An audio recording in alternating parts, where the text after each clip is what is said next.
오늘 하나님의 말씀은 요한계시록 4장 1절로 11절, 제목은 이리로 올라오라 라는 말씀 가지고 함께 은혜를 나누시겠습니다. 영국의 청교도 101명이 1620년 9월 2일 메이플라워 배를 타고서는 영국을 떠나서 100일이 훨씬 넘는 긴 고난의 항해 끝에 그해 겨울 12월 20일 미국 플리머스 항에 도착을 합니다. 청교도들이 굶주림과 추위 속에서 제일 먼저 했던 일이 여호와 이름을 부르며 예배를 드렸습니다. 그들은 예배를 위해 목숨을 걸고 그래서 대서양을 건넜던 것입니다. 왜냐하면 당시 영국에서는 자유롭게 예배를 드릴 수 없었기 때문입니다. 다시 말씀드리면은 청교도들은 예배에 목숨을 걸었던 사람들입니다. 결국 예배와 기독교 정신으로 일궈낸 것이 오늘의 미국이 된 것입니다. 비슷한 시기에 메스타라는 배는 남미를 향해서 갔습니다. 근데 물론 그 배에도 영국의 기독교인들이 타고 있었습니다. 그러나 그들은 신앙을 지키기 위해서, 예배를 드리기 위해서 북미로 간 청교도들과는 달리 황금을 찾아갔던 것이죠. 하나님을 찾아서 북미로 간 청교도들과는 달리 그들은 골드, 금을 찾아서 남미로 간 거죠. 그들은 어떻게 되었습니까? 금커녕은 신도 하나님 다 잊어버리고 말았어요. 금은커녕 하나님을 잊어버렸어요. 골드, 갓. 금도 캐지 못하고 신앙까지 잊어버렸습니다. 대표적으로 남미의 브라질 종교를 빙자한 카니발만 남아있죠. 우리가 잘 알잖아요. 카니발. 브라질, 아르헨티나, 페루, 칠레 나라는 경제적으로 넉넉한 나라들이 아닙니다. 헨리 비처라는 유명한 설교자가 뉴욕의 큰 교회에 주일 설교를 하게 되자 대대적으로 홍보를 했습니다. 그러나 막상 주일 직전에 갑작스러운 질병으로 못 오게 되자 교회와 의논해서 그의 동생인 토마스 비처를 대신 주일 설교자로 갑자기 보내게 되었습니다. 주일 아침 헨리 비처가 올 것을 기대하고 많은 이들이 모였죠. 많은 사례가 이루게 된 거예요. 예배가 시작되고 설교 순서가 되어서 담임 목사가 사정을 설명하고 동생 토마스 비처를 소개를 했습니다. 그러자 여기저기서 웅성거리면서 여러 교인들이 벌떡 일어나서 나가는 모습을 보았습니다. 토마스 비처는 이런 유명한 말로 설교를 시작했습니다. 저희 형님이 갑작스러운 변화로 오늘 이 예배를 못 오게 됨을 제가 대신 사과드립니다. 그러나 오늘 저는 특별한 광고를 드리고 말씀을 전하겠습니다. 지금 예배 중간에 일어나시고 있는 분들 말고 혹시 또 헨리 비처를 예배하기 위해 오신 다른 분이 계시다면은 지금 이 시간에 미안하지만은 퇴장해 주시면 감사하겠습니다. 왜냐하면 우리는 오늘 헨리 비처가 아닌 하나님을 예배하기 위하여 이 자리에 모였기 때문입니다. 장례는 금방 숙연해졌고 그날의 예배에는 특별히 성령의 기름 부으심이 있었다고 합니다. 예배의 본질은 뭡니까? 오늘 우리는 이 질문에 대한 해답을 본문에서 구하고자 합니다. 요한계시록 4장 5장은 하늘나라의 커튼을 잠깐 열고 하늘나라에 진행되는 예배의 영광을 접할 수가 있습니다. A.W. 토저라는 신학박사는 그리스도인들의 모든 실패는 예배의 영광을 경험하지 못한 데서 기인한다 했습니다. 오늘 참된 예배를 통해 예배의 영광을 배우고자 합니다. 첫째, 예배는 하나님의 임재를 경험합니다. 계시록 4장 1절을 가볼까요? 이일 후에 내가 보니 하늘에 열린 문이 있는데 내가 들은 바 처음에 내게 말하던 나팔 소리 같은 그 음성이 이르되 이리로 올라오라. 이후에 마땅히 일어날 일들을 내가 내게 보이리라 하시더라. 그러지. 이리로 올라오라는 거예요. 이 말씀은 예수님이 사도 요한에게 하신 말씀이에요. 여기서 이리는 예수님이 계신 하늘을 가리키죠. 그러니까 예수님은 요한에게 예수님이 계신 하늘로 올라오라고 지금 말씀하시는 것이죠. 이미 요한계시록 1장에서 사도 요한은 예수님의 환상을 보았습니다. 예수님이 하늘에서 내려오셔서 밤모섬에 있는 사도 요한을 만나 주셨죠. 그런데 이번에는 요한을 하늘로 이끌어 올리시면서 예배의 영광을 지금 보여주시는 거예요. 고린도후서 12장에 보면은 사도 바울도 사람의 말로 가히 이룰 수 없는 셋째 하늘, 삼층천을 다녀왔습니다. 이렇게 산을 다녀왔어요. 근데 이때 하늘의 광경을 자세하게 기록하지 못하게 하셨습니다. 이와는 달리 예수님이 요한에게는 그가 본 하늘의 영광을 기록하도록 명령을 하신 거예요. 요한계시록 4장, 5장 이 두 장에서 요한은 그가 본 하늘의 광경을 이렇게 기록합니다.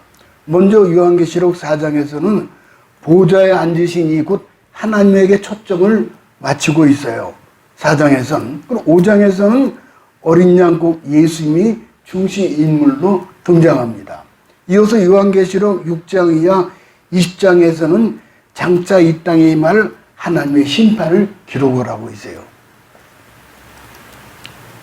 하나님 심판이 끝나면은 처음 하늘과 처음 땅은 없어지죠. 그러면서 요한계시록 21장, 20장에는 기록된 새 하늘과 새 땅이 임하게 되는 거예요. 어제도 보니까는 그 인도네시아 자카르타 수도가 지금 물에 잠긴대요. 그럼 어떻게 수도를 옮긴다 그러더라고요. 뭐 지금 전 세계 난리죠, 지금 뭐. 근데 이제 지금 이 기후 변화로 인해서 이렇게 되는 거 아닙니까? 근데 여기 보니까는 요한계시록 21장에 가게 되면은 새 하늘과 새 땅을 주신다 그랬어요. 할렐루야. 처음 하늘과 처음 땅은 없어졌고, 그래서는 새 하늘과 새 땅이 임하게 되는 거예요. 이 신천신지죠. 신천지가 말하는, 이만희가 말하는 그런 것이 아니죠. 다시 말씀드리면은 요한계시록 4장, 5장은 예배에 있어 하늘의 영광이고, 그 이후에 나오는 요한계시록 6장부터는 2장까지 하늘로부터 임할 심판, 그리고 요한계시록 마지막 두 장인 21, 22장에는 이제 심판 후에 시작될 새하늘과 새 땅의 광경을 보여주시는 거예요. 오늘 본문은 사도 요한이 본 하늘에서 기록한 거룩한 예배의 첫 광경이죠. 어떤 사람이 자신의 교회 예배에 대해 불만을 고백하면서 저는 예배할 때 하늘문이 열리는 것을 보고 싶습니다. 그랬다는 거예요. 하늘문이 열린 것 좀 보고 싶다는 거예요.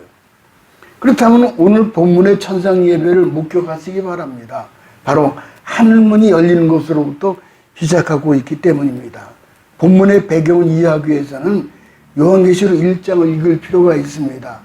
사도 요한이 복음을 전하다 반모라는 섬에서 유배되었잖아요. 지금 말하면 주일을 맞이해서 하나님께 예배하기 위하여 엎드렸을 때 일입니다. 계시록 1장 10절을 가볼까요? 주의 날에 내가 성령에 감동하여 내 뒤에 나는 나팔 소리가 뜬 음성을 들으니. 그리고 다시 본문 4장 1절 이하에 이루에 보니 내가 보니 하늘의 문이 열린 문이 있는데, 이 본문의 상황을 정리하면 이렇습니다. 유배 생활하면서도 예배의 갈망을 지닌 사도 요한이 주일에 하나님이 예배하기 위하여 주님 앞에 엎드린 겁니다.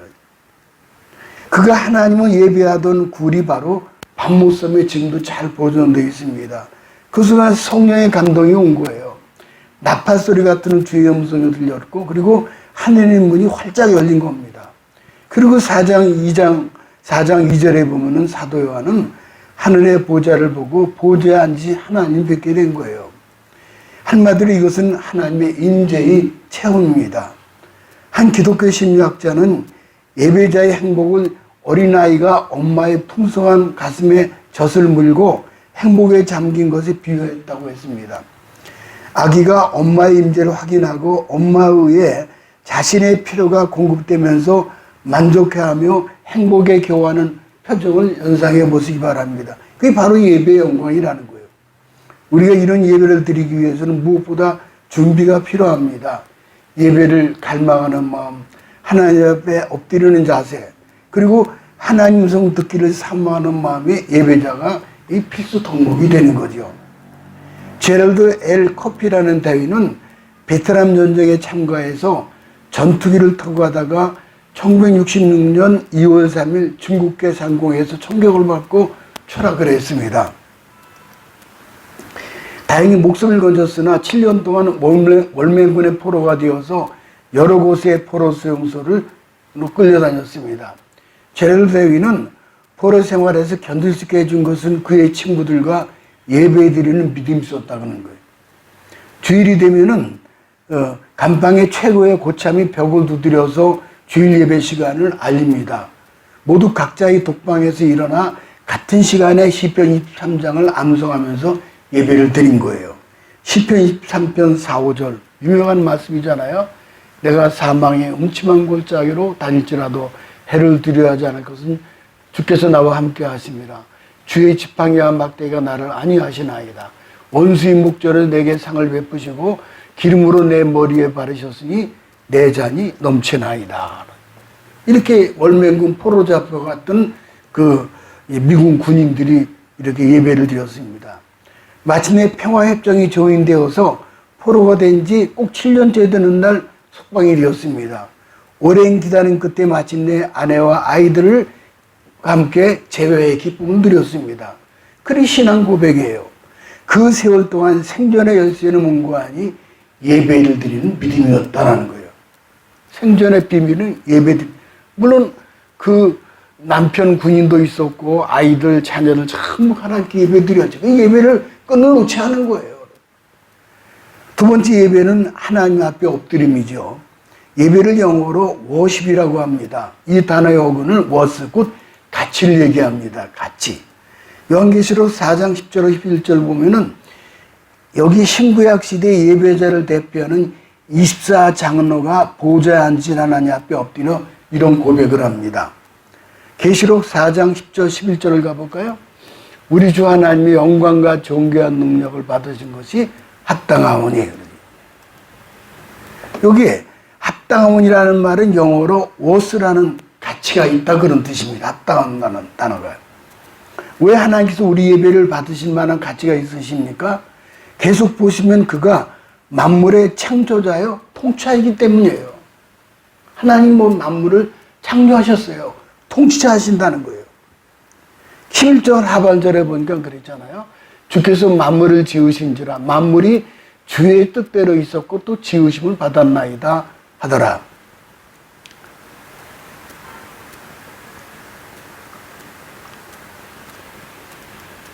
하나님께서 우주 만물을 창조하시고 주관하시고 통치하시는 거예요.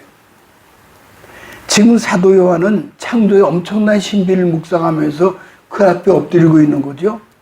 인간의 과학으로 아직 그가 그 지극히 적은 일부분밖에 탐구 못한 창조의 경외감이야말로 우리가 그 앞에 엎드릴 수밖에 없는 이유가 되는 겁니다.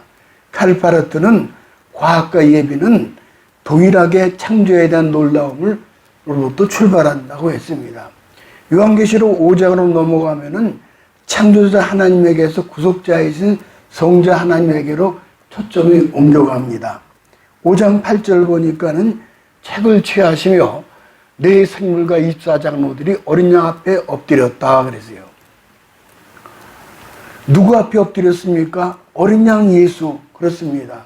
어린 양 예수 앞에 한부 멸관을 벗어서 드리는 거예요. 또 12절을 보니까 그랬죠.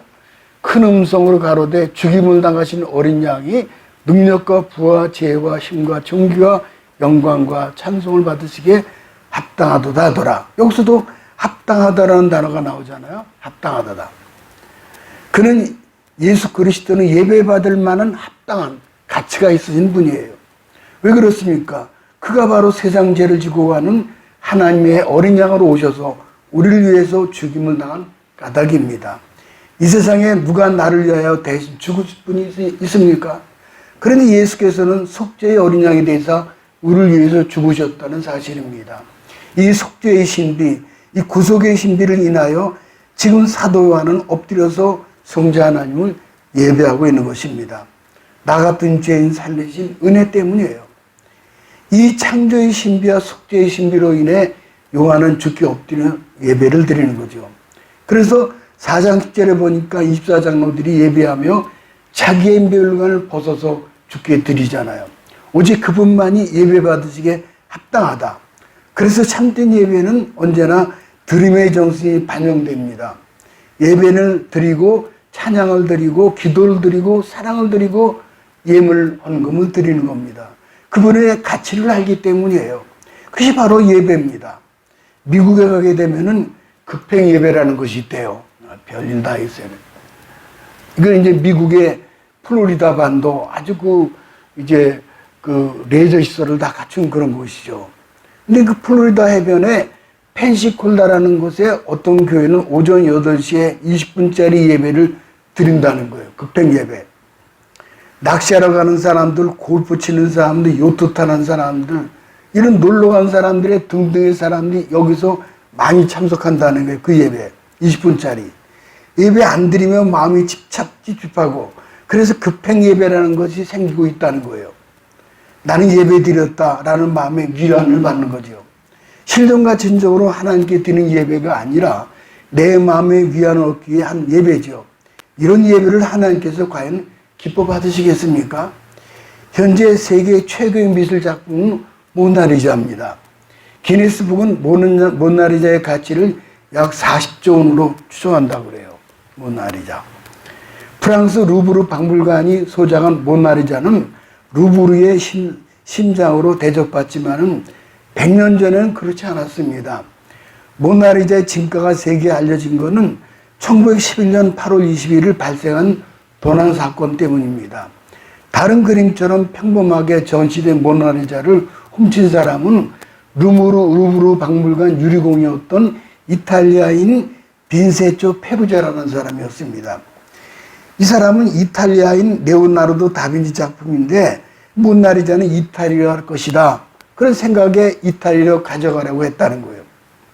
모나리자는 도난당한 지 2년 만에 루브르 박물관으로 돌아왔습니다. 수많은 관람객들이 이를 보려고 몰려왔습니다. 이때부터 모나리자는 별도의 공간에 전시되면서 최고의 작품으로 인정받게 되죠. 우리의 삶에도 잃어버리고 나서 소중함을 깨닫는 것이 있잖아요. 평범한 예배와 늘 부를 수 있었던 찬송, 당연했던 통성기도가 코로나19 시대를 맞이해서 얼마나 소중한지 깨닫게 된 거죠. 말씀을 볼 수 있을 때, 찬송할 수 있을 때, 기도할 수 있을 때 더욱 그 은혜와 가치를 누리며 살아야 할 것입니다. 마지막 세 번째를 잘 보시기 바랍니다. 예배의 특권은 두 가지로죠. 첫째는 하나님의 성품을 닮아가요. 4절을 다시 보면 그랬죠. 또 보좌에 들려 입사 보좌들이 있고 그 보좌들 위에 입사 장로들이 흰옷을 입고 머리에 금면류관을 쓰고 앉았더라. 이 24라는 말이 계속 나오죠. 24라는 것이. 여기서 24 장로는 신구약 시대를 대표하는 예배자들이다 할 수 있어요. 구약에는 하나님 백성을 대표하는 것이 12지파가 등장하죠. 신약에서는 예수님의 12제자가 등장합니다. 그래서는 12 플러스 12 이퀄 24가 되는 거예요. 근데 이들의 모습을 묘사하는 본문에서는 두 가지 두드러진 특성이 등장하는데 그들이 흰옷을 입었고 금면류관을 썼다는 겁니다. 성경학자들은 흰옷을 가르쳐 거룩성을 상징하는 것이라고 하면은 금면류관은 영화로움을 상징하는 것이다라고 말합니다. 이 두 가지 특성이야말로 하나님의 품성 혹은 속성이라 할 수 있는 거죠. 하나님은 거룩하시고 영화로우신 분이에요. 그런데 왜 24장로들이 이 두 가지 품성을 가진 자로 등장합니까? 그들은 거룩하고 영화로우신 하나님을 예배하며 거룩해지고 영화롭게 된 것이죠. 신학자들은 우리가 예수 믿고 구원받아 의롭게 되면은 이제 우리에게는 두 가지 신학적인 과제가 남아있다고 가르치죠. 그건 뭐예요? 성화하고 영화죠. 성화되는 과정, 영화라는 모습. 여기 본문의 입사 장로들이 흰옷을 입었다는 것은 성화의 길을 걸었다는 거죠. 그리고 이 성화의 완성 상태가 바로 영화 아닙니까? 이것을 바로 이제 그 바라볼, 이걸 가지고 바라봄의 법칙이라는 거죠. 은멸관을. 우리가 바라보는 대상을 닮지요. 부부가 서로 닮는 이유는, 자녀가 부모를 닮는 이유는 서로 바라보기 때문입니다. 예배는 하나님을 바라보는 거예요. 우리는 거룩하신 하나님 예배함으로 하나님을 닮을 수 있습니다. 그것은 하나님의 기대이기도 합니다. 그는 내가 거룩하니 너희도 거룩하라고 말씀하시죠. 거룩해지려고 몸부림치지 마시기 바랍니다. 몸부림이 거룩을 실현하지 못합니다. 그건 뭐예요? 단순하고 진지한 예배가 되라는 거예요. 단순한 예배자. 그때 우리는 영혼 속에 각인된 거룩함과 영화로움으로 주 앞에 서게 될 것입니다. 예배 도중 나도 모르게 눈물이 나죠. 탕자가 돌아 엎드린 모습이 누구가 아니라 바로 나 자신이지요. 이것이 바로 예배의 영광이에요. 심옥과 멸류관, 얼마나 성화기를 얻고 영화된 모습이 멸류관 아닙니까? 마지막에 보니까는 하나님의 인도를 경험한다 그랬어요. 예배의 특권은 계시록 5장 14절에 천상의 예배가 마무리되죠. 이 예배는 아멘으로 끝나요. 예배는 아멘으로 끝나죠. 또 볼까요? 계시록 5장 14절에 내 생물이 이르되 아멘하고 장로들은 엎드려 경배하더라. 이것은 예배가 종결된 것이 아닙니다. 계시록 4, 5장에서 사도 요한은 천상의 예배를 목도하고 있죠. 그런데 계시록 6장에서는 사도 요한은 다시 지상의 광경을 목도하게 되는데 하나하나 인봉이 열리면서 전쟁, 기근, 질병으로 가득 찬 세상이 보입니다. 얼마나 기가 막혀요. 이런 계시록의 구조가 우리에게 시사하는 바가 뭡니까? 특별히 예배와 관련하여 무엇을 우리에게 가르치고 있습니까? 우리가 하나님 예배하고 나아갈 이 세상을 바로 가르치고 있는 거예요. 우리가 신령과 진정으로 하나님 예배하고 나아간다면 우리는 이 세상을 두려워할 이유가 없는 거예요. 계시록 7장 17절 가볼까요? 보니까 이는 보좌 가운데 계신 어린 양이 정의의 목자가 되사 생명수샘으로 인도하시고 하나님께서 저희를 눈에 모든 눈물을 씻어 주실 것임이라. 이 그림이 얼마나 좋아요. 방금 전까지 보좌에 앉으신 예배를 받으시던 어린 양이 이제는 목자가 되사 거친 세상길을 걷는 우리 곁에 오셔서 우리 눈물을 씻어주시고 우리를 생명수 샘물로 인도해 가신다는 겁니다. 어린 양이 되어 주셔서 우리를 또 이끌어 간다는 거죠. 그는 예배와 찬양과 기도로 받기만 하는 분이 아니라 당신을 예배하는 사람들을 인도하시기 위해서 목자로서 우리 앞에 계시는 거, 우리 이끌어주는 푸른 주장 실만한 물가로 인도해 가시는 거죠. 예배가 끝나는 우리가 손을 잡고 이제 문제와 갈등인 우리 가정, 직장, 우리 사업의 장, 그리고 우리의 고단한 세상 광야를 함께 해주시겠다는 거죠. 이것이 바로 예배의 축복이요, 예배의 영광이 되는 것입니다. 세계 2차 대전이 터지자 영국의 국민들은 깊은 절망과 불안 그리고 두려움에 사로잡혔습니다. 전쟁의 승산이 없어 보였고 나치 독일 히틀러의 점령은 시간 문제로 예측되고 있었습니다. 이런 상황 속에서 영국의 지도부는 선전포고를 하게 되죠. 영국이 독일을 대항해서 개전을 선언하면서 유명한 윈스턴 처칠 경우는 당시 성공회에 존경받는 주교였던 윌리엄 템플에게 대국민 연설을 부탁을 합니다. 바로 이분이에요. 같은 날 대국민 메시지를 하면서 윌리엄 템플은 이렇게 연설을 시작했다고 합니다. 국민 여러분, 지금은 우리가 하나님 예배할 때입니다. 전쟁은 큰일이 아닙니다. 그러나 예배는 더 큰일입니다. 예배가 더 크다는 거예요. 만약 우리 국민이 이와 같을 때에 진정 하나님 예배할 수만 있다면은, 그리고 하나님 바라보고 그 하나님이 우리와 함께 한다는 사실을 믿을 수 있다면은 전쟁은 결코 큰일이 아닙니다. 그리고 우리는 능히 우리 예배가 하나님의 도우심으로 이 전쟁에서 승리할 것입니다. 그날 주일 영국의 모든 교회는 종이 울렸어요. 사방에 종이 울렸어요. 교회마다 예배하는 국민들로 인산인해를 이루었습니다. 그리고 과연 대영 제국은 치열한 전선에서 버티고 견뎌냈고 마침내 승리를 할 수 있었던 겁니다. 이것이 바로 예배의 영광입니다. 모쪼록 우리 모든 교우들이 주일마다 예배의 모든 순간마다 한평생 이런 예배의 영광을 체험하게 된다면 우리는 인생의 정 험로에 반드시 여호와 니스로 승리하게 될 것입니다.